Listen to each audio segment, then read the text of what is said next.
함께 한번 기도하겠습니다. 사랑하는 하나님, 주님의 뜻이 저의 삶 속에 이루어질 수 있는 날들이 우리의 날들이 될 수 있게 하여 주시기를 소망합니다. 우리가 이 땅을 살아가면서 하나님 앞에 가장 소중한 것, 내 주님을 닮아가는 삶으로 하나님 우리의 발걸음을 디뎌낼 수 있도록 주님께서 도우시고 인도하여 주시기를 소망합니다. 사랑하는 주님, 우리가 예수를 믿고 살아가는 삶이 하루하루가 더해지면 더해질수록 저의 삶이 주님을 한 조각이라도 더 닮아갈 수 있는 하나님의 사람이 될 수 있도록 주여 도와주셔서 하나님이여 그렇게 이 땅을 살아가다 내가 주님을 닮아가는 것으로 인해 가장 기뻐하고 기뻐하다 내 주님을 만날 수 있는 주님의 사람 되도록 하나님이여 도와주옵소서. 모든 말씀 우리 주님 예수님 이름으로 기도드립니다. 아멘. 하나님께서 우리에게 오늘 주시는 말씀 베드로후서 1장 1절부터 11절까지의 말씀입니다. 숫자가 다 1이네요. 1장 1절부터 11절까지의 말씀입니다. 우리 같은 목소리를 함께 읽도록 하겠습니다. 함께 읽지요. 시작. 예수 그리스도의 종이며 사도인 시몬 베드로는 우리 하나님과 구주 예수 그리스도의 의를 힘입어 동일하게 보배로운 믿음을 우리와 함께 받은 자들에게 편지하노니 하나님과 우리 주 예수를 알므로 은혜와 평강이 너희에게 더욱 많을지어다. 그의 신비한 능력으로 생명과 경건에 속한 모든 것을 우리에게 주셨으니 이는 자기의 영광과 덕으로서 우리를 부르신 이를 알므로 말미암음이라. 이로써 그 보배롭고 지극히 큰 약속을 우리에게 주사 이 약속으로 말미암아 너희가 정욕 때문에 세상에서 썩어질 것을 피하여 신성한 성품에 참여하는 자가 되게 하려 하셨느니라. 그러므로 너희가 더욱 힘써 너희 믿음의 덕을, 덕의 지식을, 지식의 절제를, 절제의 인내를, 인내의 경건을, 경건의 형제 우애를, 형제 우애의 사랑을 더하라. 이런 것이 너희에게 있어 흡족한즉 너희로 우리 주 예수 그리스도를 알기에 게으르지 않고 열매 없는 자가 되지 않게 하려니와 이런 것이 없는 자는 맹인이라 멀리 보지 못하고 그의 옛 죄가 깨끗하게 된 것을 잊었느니라. 그러므로 형제들아 더욱 힘써 너희 부르심과 택하심을 굳게 하라. 너희가 이것을 행한즉 언제든지 실족하지 아니하리라. 이같이 하면 우리 주 곧 구주 예수 그리스도의 영원한 나라에 들어감을 넉넉히 너희에게 주시리라. 아멘. 아멘. 베드로후서가 시작이 됩니다. 베드로후서의 말씀은 베드로전서와는 조금 다르게 베드로후서는 베드로가 다른 의미로 베드로가 직접 쓰진 않았나 보다라는 생각이 들 만한 굉장히 유려한 그런 문체로 적혀진 말씀입니다. 아마도 이제 그때 당시에는 왜 한 사람이 말을 하고 한 사람이 글을 쓰는 그런 때가 많았잖아요. 그렇죠? 그래서 그런 과정 속에서 아마 함께 그 이야기야 이 베드로후서를 쓰지 않았는가라는 생각이 드는 그런 말씀입니다. 베드로후서의 말씀도 베드로전서의 말씀과 마찬가지로 예수님께서 오실 것에 대해서 굉장히 많이 강조하고 있습니다. 주님께서 이 땅에 오실 날에 관한 이야기를 조금 더 강조하고 있는 게 베드로후서의 말씀이 되겠네요. 오늘부터 시작해서 며칠간 이 말씀을 가지고 우리가 하나님의 은혜로 들어갈 수 있는 날들이 될 수 있기를 소망합니다. 처음에 1절과 2절의 말씀에서는 서신서에서 늘 이야기를 하는 것처럼 그가는 자기 편지를 받는 사람들에게 인사를 하는 이야기가 나타나지요. 인사를 할 때 베드로는 자기를 이렇게 소개합니다. 예수 그리스도의 종이며 사도인 시몬 베드로다라고 이야기합니다. 자기는 시몬 베드로는 자기가 어떤 사람인지를 정확하게 알고 있었던 것 같아요. 그렇죠? 내가 누군지를 아는 게 얼마나 중요한지 모릅니다. 내가 예수 그리스도의 종이고 사도다.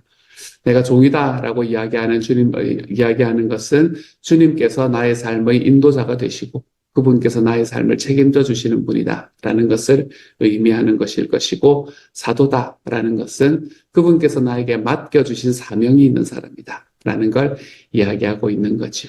그러므로 내가 그리스도의 종이고 사도다라고 이야기하는 것은 주님께서는 나에게 사명을 맡기시고 그 사명을 맡기신 대로 그냥 버려두는 것이 아니라 사명을 맡기시고 그리고 그것을 이끌어 가시는 분이 내 하나님이시다라는 것을 고백하고 있는 이야기입니다.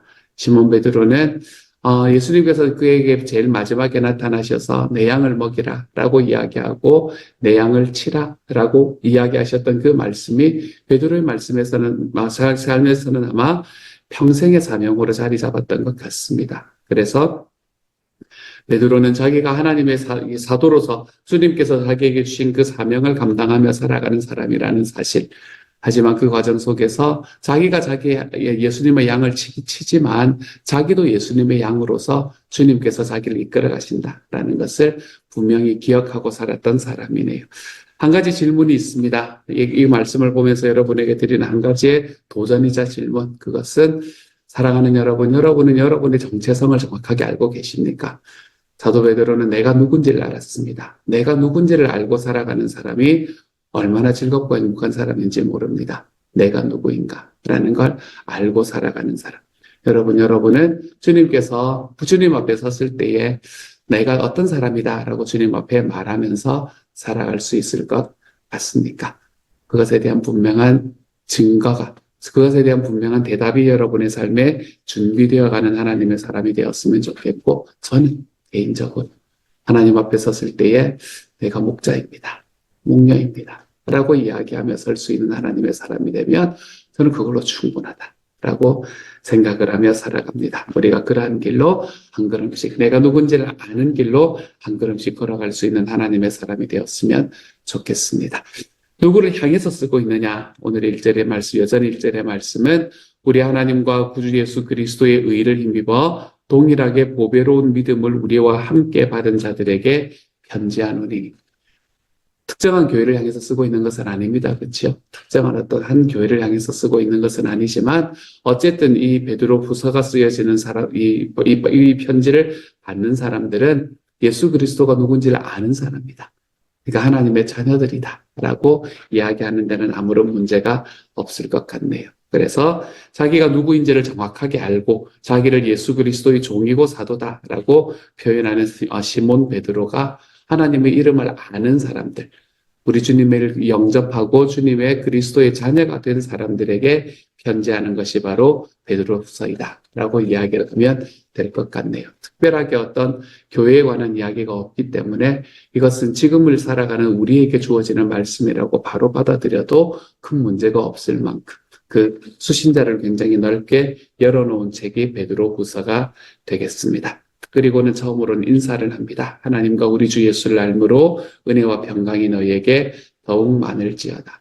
이 은혜와 평강이라는 말은 참 사도 바울에게서도 참 자주 나오는 단어이지만 베드로에게도 너무나 자주 나오는 단어인 것 같습니다. 은혜와 평강이 너희와 너희에게 더욱 많을지어다 라는 말씀으로 자기의 편지를 시작한 베드로는 그 시작으로는 어떤 이야기를 하는가, 여기서 한 가지만 말씀드리면, 서신서는 제가 예전에도 잠깐 말씀드렸지만, 대체로 서신서는 자기가 하고 싶은 이야기를 주로 많이 쓰고, 하나님이 어떤 분이신가라는 것에 대한 이야기를 주로 쓰고, 그 다음에는 그 서신서의 후반에는 그럼 어떻게 살아야 될 것인가? 요거에 관한 이야기를 쓰는 게 일반이라고 말씀을 드렸잖아요. 그렇죠?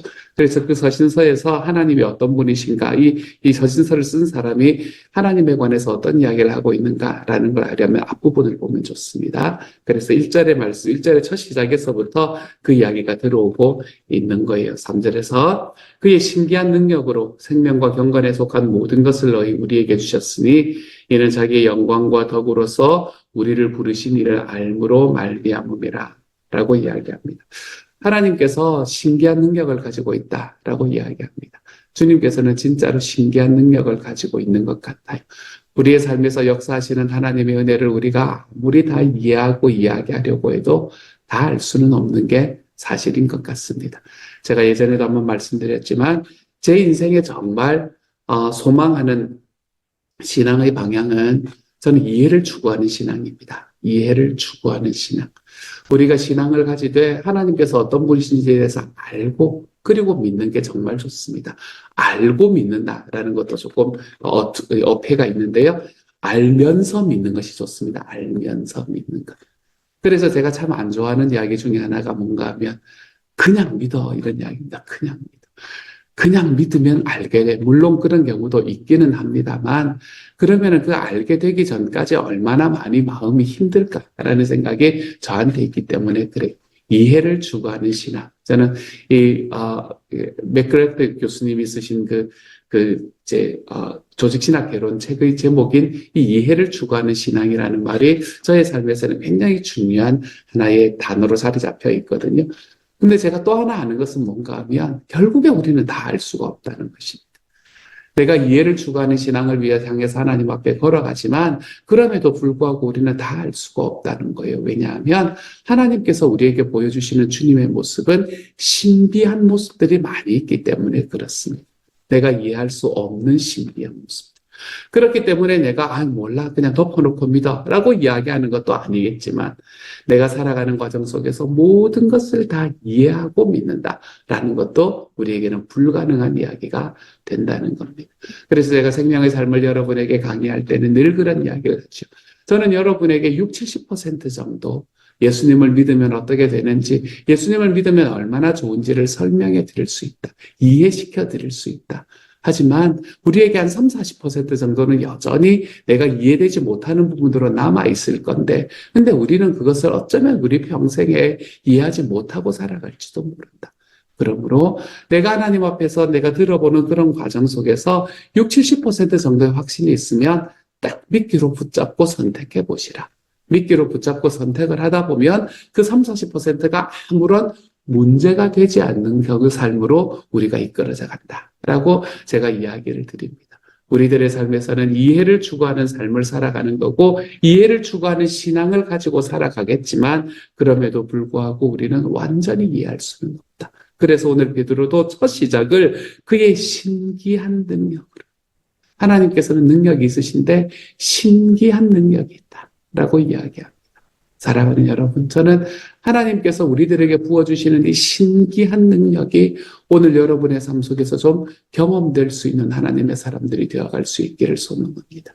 이 신기한 능력들은 참 재미있는 일들이 있습니다. 신기한 능력들은 객관적으로 옆에서 볼 때는 그렇게 예수님을 믿고 살아가는 것이 정말로 쉽지 않은 그런 길을 걸어가는 것 같은데도 하나님 앞에 여전히 그 길을 향해서 걸어가는 데 힘을 다하고 그렇게 주님 앞에 한 걸음 한 걸음 걸어가며 살아가는 그분들의 삶을 가만히 바라보노라면 신기하다라는 생각이 들지 않을 수가 없습니다. 예전에 다른 교회 목사님이긴 합니다만 한 목사님의 이야기를 들으면서 참 제 마음에 많이 감동이 있었던 때가 있습니다. 그러면서도 나는 저렇게 살 수 있을까라는 생각에는 저는 끝까지 퀘스천 마크가 붙어 있었던 그런 이야기였죠.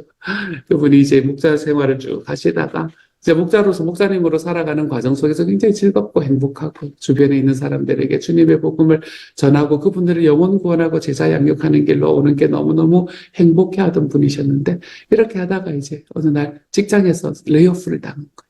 직장에서 레이오프를 당하니까 이제 당장 자기 가족이 먹고 살 게 없어지잖아요. 그렇죠? 자기 가족이 먹고 살 게 없어지는 과정 속에서 은행에서 론을 빌렸답니다.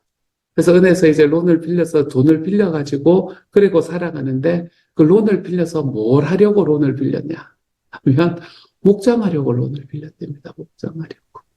자기 집에 자기의 목원들이 매주 금요일마다 자기 집에 와서 목장을 하고 있는데 그 목장을 할 때 목장 음식을 하기 위해서 론을 빌렸다.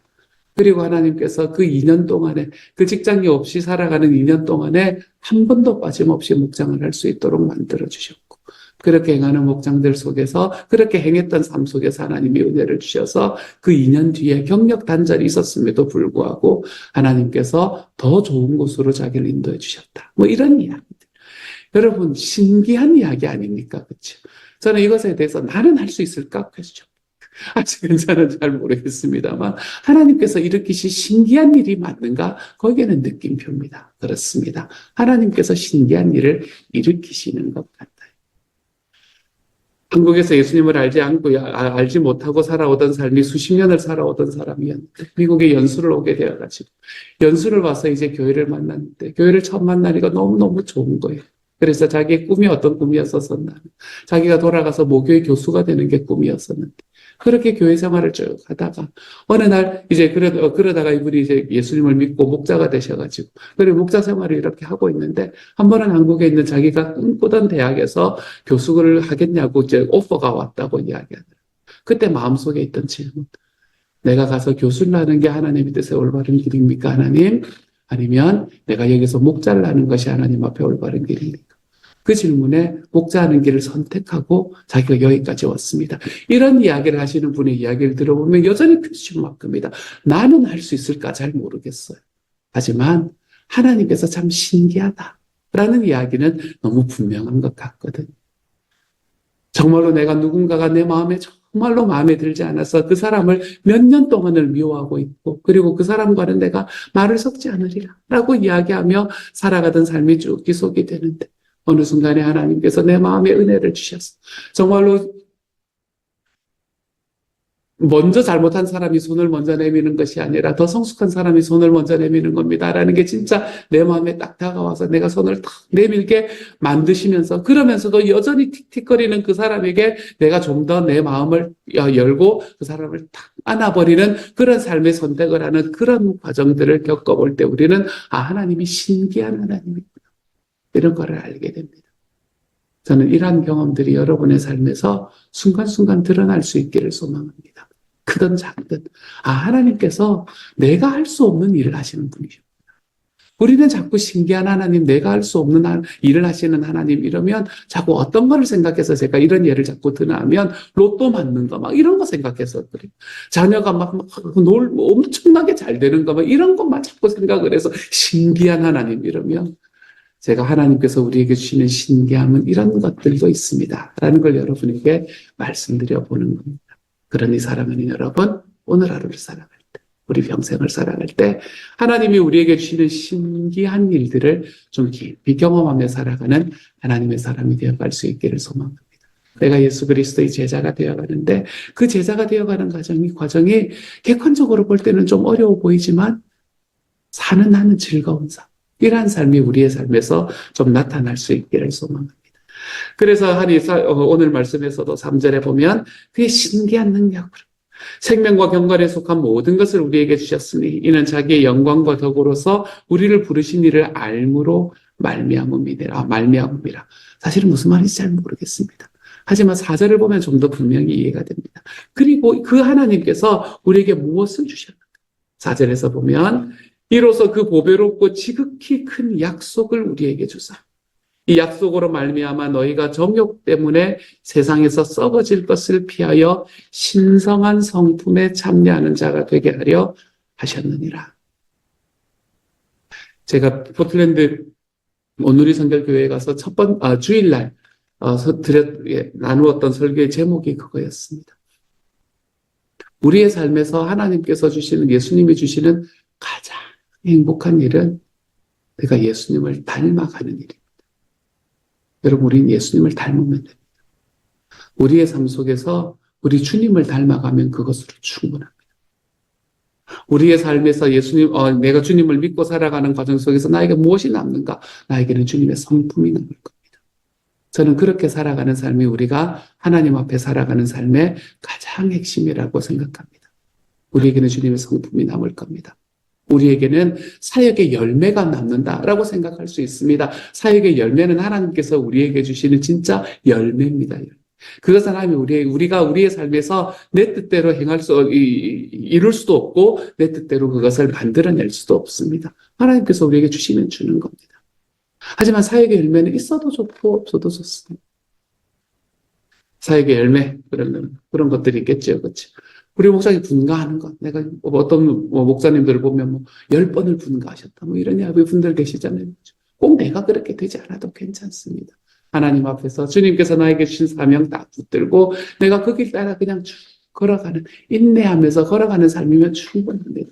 하나님께서 우리에게 주는 사역의 열매, 아니면 내 삶에서 뭔가 많은 돈을 해서 많은 교회들을 막 섬겨서 정말 교회 몇 개를 막 건축하고 그렇게 하나님께서 은혜를 주시는 분들도 계십니다. 하지만 모두에게 그런 사역의 열매가 있지 않아도 괜찮습니다. 우리가 우리의 삶을 살아가면서 하나님께서 우리에게 주시는 가장 최고의 것은 내가 주님을 닮아 있는가? 이거를 질문하시면 됩니다. 내가 예수님을 믿고 난 다음에 주님을 닮아 있는가? 나는 주님을 조금씩 더 닮아가고 있는가? 이 질문이 우리들에게 들어왔을 때 여기에 예라고 하면 우리의 삶은 주님 앞에 제자되는 삶이 맞다라고 이야기해도 문제가 없습니다. 오늘의 말씀에서 그렇게 이야기하지 않습니까? 그렇죠? 이 세상에 너희가 정욕 때문에 세상에서 썩어질 것을 피하여 뭐에 참여하는 자가 되게 하려 하셨나 하면 신성한 성품에 참여하게 하는 자가 되게 하려 하셨다. 신성한 성품이 뭐예요? 주님의 성품이잖아요. 우리들의 삶에서 주님을 쫓아 살아가는 삶이 하루하루가 더해지면 더해질수록 나에게는 무엇이 남으면 되나 하면 나에게는 주님의 성품이 더 남으면 되는 겁니다. 나에게는 주님의 성품이 더 남으면 되는 거예요. 그 주님의 성품이 무엇인가? 그걸 이야기하는 게 5절부터의 말씀이지 않습니까? 그러므로 너희는 더욱 힘써 너희 믿음의 덕의 지식을, 지식의 절제를, 절제 인내를, 인내의 경건을, 경건의 형제 우애를, 형제 우애의 사랑을 더하라. 그래서 8절에 이런 것이 너희에게 있어 흡족한 즉 너희로 우리 주 예수 그리스도를 알기에 게으르지 않고 열매 없는 자가 되지 않게 하려니. 열매라는 건 사역의 열매를 이야기하는 거 아닐 거 아니에요. 갑자기 그러는 거 아니거든. 하나님께서는 우리에게 하나님 앞에서 내가 예수님을 얼마나 닮아 있는가. 이걸 가지고 우리의 삶을 하나님께서 판단하실 것이다. 라고 이야기하고 계시는 말씀입니다. 여기서는 믿음, 덕, 지식, 절제, 인내, 경건, 형제 우애, 사랑을 이야기를 했어서 사도 바울은 이것을 9가지로 이야기했죠. 사랑, 희락, 화평, 오래 참음, 자비, 양선, 충성, 온유, 절제 이런 것들로 이야기를 했었고 바로 이것이 우리 주님의 성품입니다. 사랑하는 여러분, 예수님을 믿는 삶이 하루하루 더해지면 더해질수록 주님의 성품을 닮아갈 줄 아는 하나님의 사람이 되십시다. 여러분, 내 주변에 있는 사람들이 나와 함께 있으면 좀 따뜻하고 편안해지는 사람이 되십시다. 그게 우리 주님을 닮아가는 삶이라는 게 그것의 가장 핵심입니다. 내가 누군가와 함께 있고 싶어지는 사람이 되십시다. 그게 주님을 닮아가는 성품을 가진 사람들이 가진 특징이 되는 거예요. 그러므로 사랑하는 여러분, 우리의 삶을 막 다그쳐서 내 삶에 무언가를 이루어내는 그러한 삶을 쫓아가는 것도 좋습니다. 나쁘다고 말하는 게 아니에요. 하지만 그건 덤일 수 있다라는 걸 기억하십시다. 우리의 삶에서 진짜 붙잡고 나아가야 되는 것은 내 하나님께서 나에게 주시는 이 성품의 열매를 맺어가는 것. 오늘의 말씀에서 이야기하는 믿음, 덕, 지식, 절제, 인내, 경건, 형제 우애와 사랑의 이러한 열매들을 우리의 삶에서 맺어감으로 내가 주님의 자녀가 되어가고 내가 주님을 닮아갈 수 있는 사람이 되는 삶. 이것이 저와 여러분의 삶의 열매로 주렁주렁 열릴 수 있는 하루가 되어갈 수 있기를 소망합니다. 오늘 한번 기도해 보실 때 여러분, 요것 중에 나한테 제일 참 잘 되는 것은 무엇인가? 잘 안 되는 건 뭔가? 요거 한번 생각해 보시고 여러분. 하나님 앞에 잘 되는 것에 대해서는 주님, 감사합니다. 기도해 보시고 잘 안 되는 건 하나 붙잡고 오늘 하루 하나님 앞에 연습해 보면서 수출학을 하면서 살아가 볼 수 있는 하나님의 사람들이 좀 되어 가시기를 우리 주님 이름으로 축복합니다. 같이 한번 기도하도록 하죠. 신기한 하나님, 하나님께서 얼마나 신기하신 분이신지요, 주님. 이해를 추구하는 신앙을 하나님 끝까지 살아나가지만 하나님의 신비의 영역을 인정해 드릴 수 있는 하나님의 사람. 주님, 제가 그러한 하나님의 사람이 될 수 있도록 도우시고 인도하여 주시기를 소망합니다.